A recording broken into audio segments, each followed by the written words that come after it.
Las primeras cifras. 10% de los alimentos que se producen se desperdician. Es una cifra muy elevada, 10%. En un país donde se produce alimentos para 30 millones de personas, hay que reflexionar sobre esta situación. Equivale a 1 millón de toneladas. Ese es el fenómeno. Esta es una de las principales cifras a tener en cuenta en esta jornada. Pero veamos la otra cifra. Lo que se pierde, 600 millones de dólares. Estamos hablando de 600 millones de dólares que se pierden por el desecho de alimentos. Es el equivalente al presupuesto del Ministerio de Desarrollo Social, a los planes sociales que tiene el MIDES. Es el equivalente también al presupuesto que tiene el Ministerio de Vivienda en la construcción de viviendas y en las otras políticas habitacionales del Poder Ejecutivo. Es un número importante que preocupa obviamente, 600 millones de dólares. Vemos la otra placa para poder entender un poco el fenómeno a nivel país.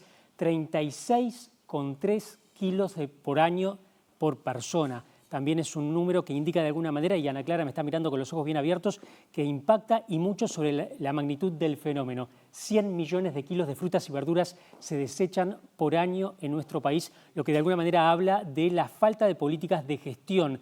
Primero de la etapa pre-cosecha, de la cosecha y después de la etapa de comercialización de frutas y verduras. Pero vamos a ver también en la siguiente placa cuáles son los alimentos que se desperdician. 25% de cereales, 25%, 20% de lácteos, 19% de caña de azúcar, 15% oleaginosos, 12% de las frutas, verduras, hortalizas y además 8% de carne. También es un número muy llamativo, el desperdicio de carne, 8% de la carne en un país además que es ganadero. Y tengamos en cuenta 2% en cuanto a pescado, un país que además tiene una industria pesquera que si bien se encuentra en una etapa muy débil, de todos modos se apuesta en el Uruguay de la pesca. Vamos a ver la siguiente placa.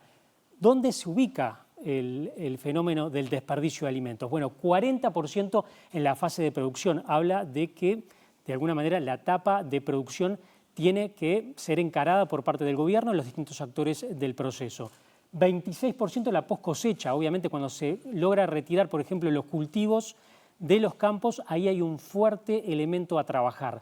Pero también 15% en el procesamiento, es decir, la etapa industrial, y también en la etapa de comercialización, los supermercados, en los almacenes, en las ferias, 8%. Allí es también un elemento a trabajar, pero también en casa, 11%. El 11% radica de alguna manera en los hogares. Es un tema a trabajar también, cómo cada uno de nosotros gestiona la compra del alimento, la conservación y lo que se hace con el consumo. Vamos a ver la siguiente placa que también nos dice que esto ocurre en un país, el Uruguay, donde el 15% de los hogares atraviesan una situación delicada en cuanto a la ingesta de alimentos. Estamos hablando del 15% de los hogares, inseguridad alimentaria moderada o grave, y esto lo llevamos a 250.000 personas en esta situación. Obviamente el Poder Ejecutivo está trabajando, los anteriores gobiernos lo han hecho también, pero se espera para los próximos meses la emisión de un decreto que regule esto con incentivos a la industria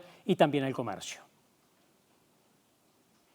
Ambiente y el Ministerio de Salud Pública comandan las conversaciones en el Poder Ejecutivo. Entre otros aspectos, el decreto contendrá incentivos a la industria y también a los comercios para donar alimentos y no desecharlos. También se buscará prohibir la destrucción de productos con el objetivo de manipular precios. Tienen mecanismos de incentivo.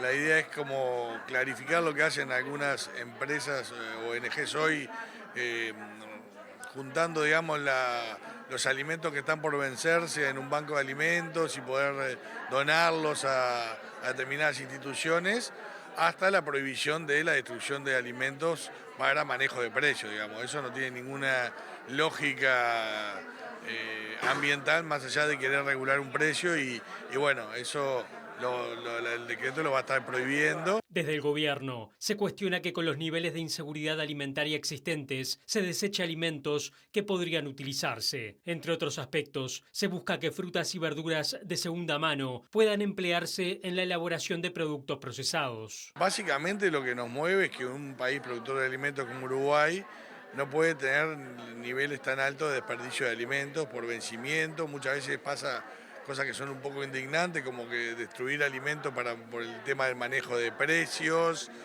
Se dan un montón de situaciones que derivan en que alimentos que podrían ser utilizados para el consumo humano o en su defecto, para consumo animal, terminan como desechos